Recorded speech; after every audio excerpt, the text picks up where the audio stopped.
everybody. It's your host, Doc Bernhardt. Today I have my friend Christian. Hello. And we're gonna be talking about the Spider-Man, as I announced yesterday.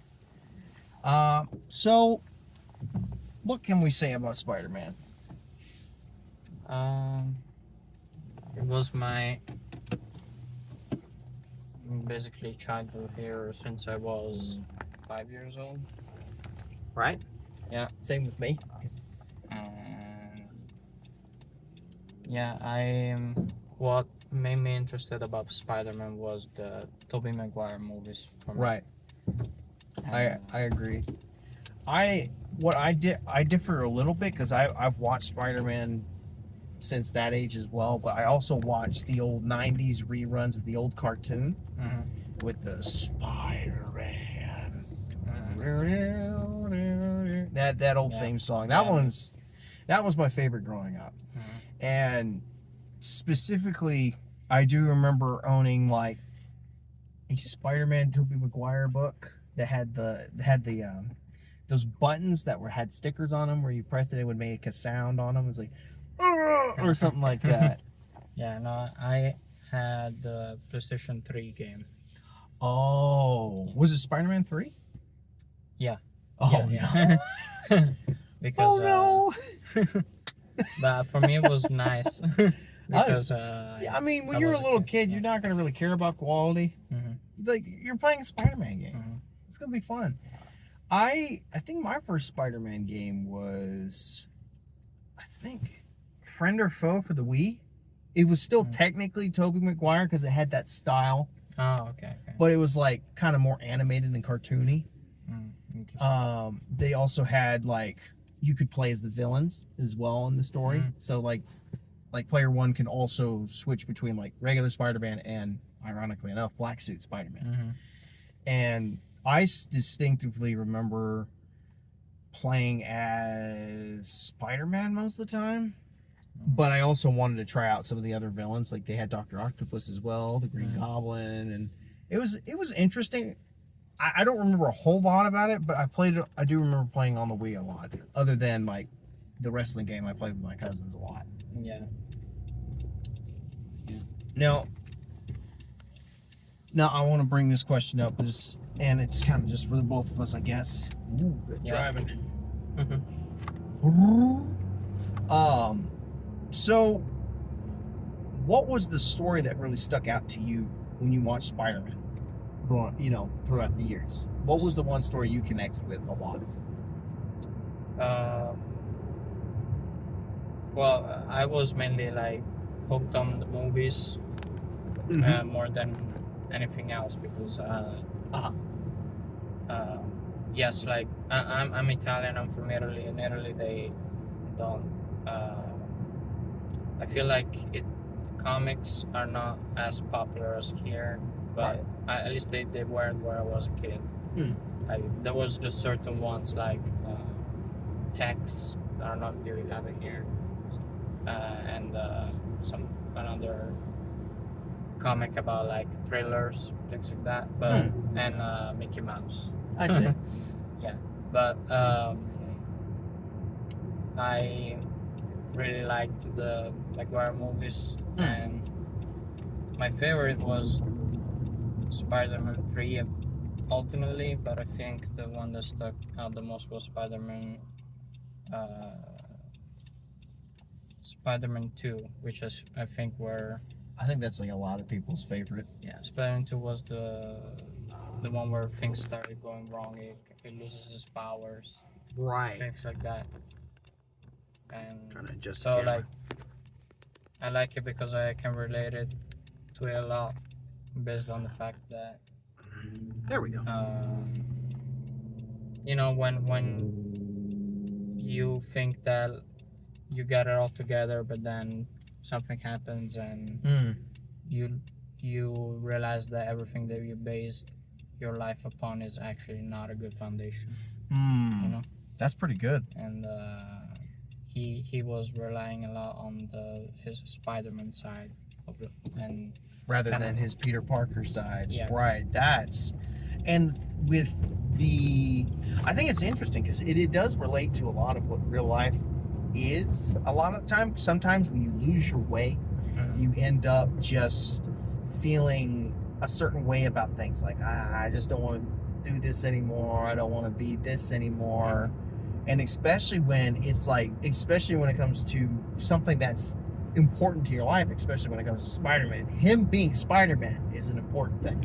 Him being able to be the guy that swoops in and helps somebody is more important to him than just being Peter Parker. And that's to his detriment a lot of the time.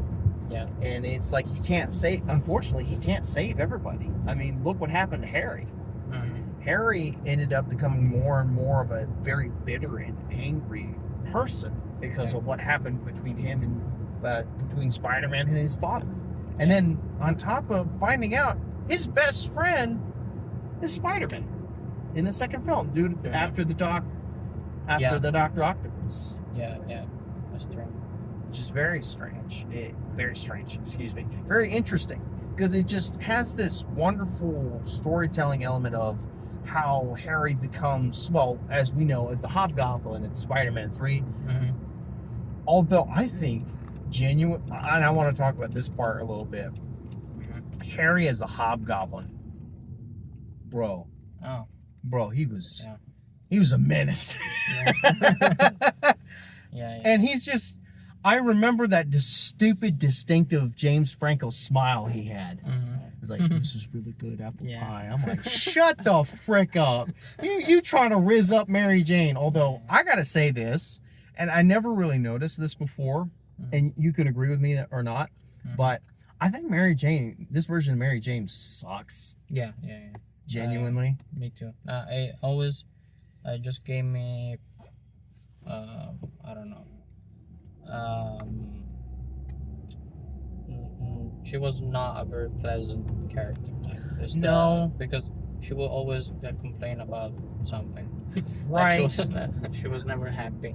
Right. Yeah. And one of the other things that I honestly agree, and I don't think it's Kirsten Dunst is the actress's name. I don't think it was necessarily her fault, and I'm not going to necessarily say it's Sam Raimi's fault for doing it. I don't know, with the way that I'll say partly because the way that she's written is just kind of sucks. Like Mary Jane, most of the time from the comics, I'll tell you, there's a major difference.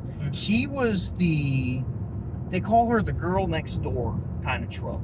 The girl that like you didn't know who was right next to you, and it was an old 50s romantic trope, and she was the gal that would get along with everybody, get out, go dancing, not really popular, but still hung out with a popular group and kind of partied, not to a point to where not like in the stories they show her partying, but not like really hard and being a drug addict or anything to have that too much realistic, but just more so to have fun. And what's also interesting is in that story, they actually have the reasoning why she acts this way is because she's running away from the past. If I remember correctly, she had an abusive dad. Yeah. And wow, it was a lot. I wish they kind of played into more of that because they had some of that in the film. Like her dad was like yelling at her, screaming at her, getting angry with her, and they still had the girl next door kind of thing. But it's like with this, it felt almost like stale bread. Yeah. It just felt, in my opinion, like, look, I haven't seen an on-screen Mary Jane really done well. And don't get me wrong, Zendaya's a decent actress, but she's not Mary Jane. She's not Mary Jane Watson, the girl next door. Yeah, I can't compare like the ones from the movies from anything else because I haven't really accessed anything else. Right. Honestly, though, if I had to encourage you to read anything, it would be, I forgot the issues numbers, but the issues that I read that really made me really like Mary Jane as an actual character, that made me think, okay, this seems like an actual human being, is when she was introduced first. Mhm. One of my other favorite ones, even though she kind of doesn't really show up until near the end, Mhm. is Spider-Man Blue. And it's based in a series of these different comic books for each hero. There's like Captain America White, Mhm. there's Hulk Gray, there's Daredevil Yellow. That one being my favorite because I like Daredevil a lot. Yeah. But Spider-Man Blue is a very interesting story because it takes elements from the older comics. Like she's kind of in there, and she shows elements of some relationship blooming here and there. Mhm. But they also focused on the grief of Gwen Stacy, if you remember from the Amazing Spider-Man films. Yeah. It had a different art style. Mhm.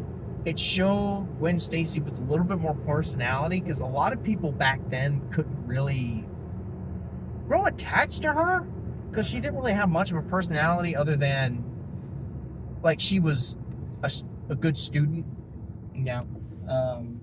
something like that. I think she is in the Tobey Maguire movies too. Kinda. The third movie, and Yeah. she is even more boring than Mary Jane. Oh But, yeah. I And that's think- not, and like, mind you, this version of Gwen is like a model, Mm, which is weird. It's Yeah. like, yeah, she's not exactly the person from the comics at all. right, yeah. And mind you, I think they didn't have much to work with because she was kind of a blank slate. But Mhm. with what they did for the Amazing Spider-Man films with Andrew Garfield's Mhm. Spider-Man, I think they gave her a little bit more personality. She's a little bit more kind-hearted. She has this, I don't know what it is, just has this Emma Stone's Gwen seems to have a little bit more care, has a little bit more intentionality, Mhm. and then also has some of stubbornness in her, which I kind of appreciate because it's a little bit more realistic. Mhm. Not every woman is like that. Every girl's gonna be different. Yeah. But with the way that they portrayed her in there, I like that a lot. She was smart, she was kind, caring, stubborn, and she made things more interesting. And I think they did her better in those films. Mhm. I think they did her dirty in Spider-Man 3. Yeah. I grew up with Spider-Man 3. Don't get me wrong. It's a meme and a half nowadays because that's stupid. Get on up. You know what I mean? The Toby dance. Mhm. That was hilarious. It's still funny. Yeah.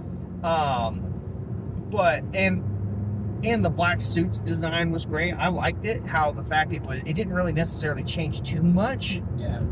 And it was a little bit more simplistic. It just changed the spider emblem a little bit. And that's what I liked about it.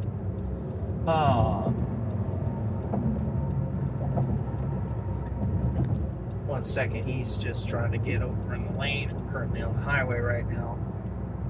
But I really like the design of it. Me too. Although I do prefer that one Yeah. because I grew up with that one too. Mhm. It's I like both because they're just different. Yeah. I didn't play Spider-Man 2 from the PS4, PS5, but I watched all the story on Right. the gameplay Right. just because of the story about the symbiote that they have in there. And I just I love it because it portrays also like the same type of Peter Parker that you see in Spider-Man 3, but even more pronounced when it comes to like I think a little less The played up change for of- comedy and more so more with what's his name? I forgot the voice actor's name for the games.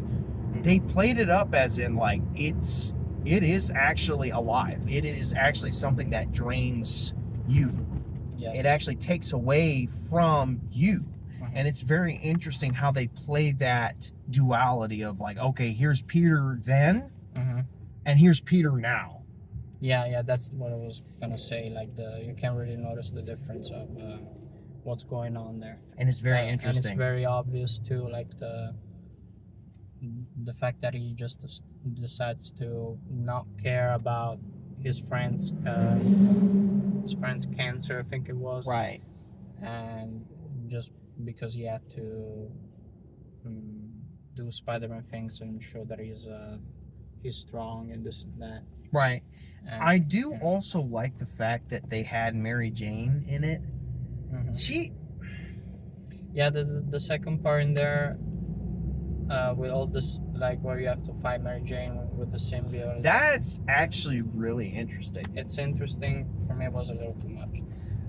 I think with the way that, I think the problem is, I don't think it's necessarily the boss fight is the problem. I think it's the character that's the problem. Yeah. Because the way that they made her in there, it's like, it's cool that she's a photographer. It's cool that she's doing this stuff and not just, you know, the party girl. Mm-hmm. Which is not her whole thing, but that's an aspect of her. It was more of a masking thing. And Mm-hmm. point being, she's in there. She's kind of a hard pill to swallow, Mm-hmm. and it's kind of hard to see why Peter wants to be with her. Yeah. Because it's like, oh, we grew up together and we dated each other or something like that. I think this version met each other in high school Mm-hmm. somewhat, and not just in childhood. I can't remember. Me neither. I just watched that part of the gameplay, so the rest Right. I haven't. Right. I've got, personally for me, I'm not a fan of that version of it either. I think, I'll say this much. Kirsten Dunst, the Insomniac Spider-Man Mary Jane, Mm-hmm. those are the two not very good MJs. Mm-hmm. And Zendaya. Those three to me are not really MJ. Right. They're Something different. There's something different. Yeah. The one aspect that I really enjoy from the comics, Mary Jane, and unfortunately they kind of butchered her character as of recent, and like, bro, they made her the new Venom Where? Oh. in the the comics. Like Oh. they made her the brand new Venom. Like they gave her the hulking Venom body, but like when it opens up, it's like Mary Jane. Oh. Interesting. It's so weird. And instead of being white, it's gold on the spider emblem. It's a weird design. I don't like it. And the guy she's with sucks. And they're trying to, it just seems like they're just trying to keep Mary Jane and Peter separated. It's like, what's the problem Mm-hmm. of putting those two together? Because they work together. They actually are a good dynamic. And it's trying to fix a problem that should have never been a problem in the first place. Mm-hmm. It's the one thing that I dislike about Spider-Man writing is trying to keep him too relatable. Yeah. To the younger generation. I want to see an aging Spider-Man, and which is what they're doing in the Ultimate Spider-Man universe. Mm. This is actually really neat. This is Spider-Man. This is Peter Parker Mm-hmm. before, he goes after. It's like after high school, Mm-hmm. gets married to MJ, has a kid with her, and then actually gets bit by the spider during that time. Oh, okay. So he's already an adult. He's been through his teenage years. He's been through his young adult years. And he's like in his mid-30s. And he's Spider-Man. Interesting. And it's really cool. Mm-hmm. It's a really neat idea. I think that can bring in a lot of people. Because honestly, writing-wise, you want somebody who's relatable. Mm-hmm. And there's nothing wrong with having a teenage Spider-Man. I'd say save that for an origin story for Peter Parker. And eventually Miles has got to grow up at some point. Because they're going to have the same problem that they have with Peter. Mm-hmm. They're going to make him, how can I say? Are you talking about the Spider-Verse now?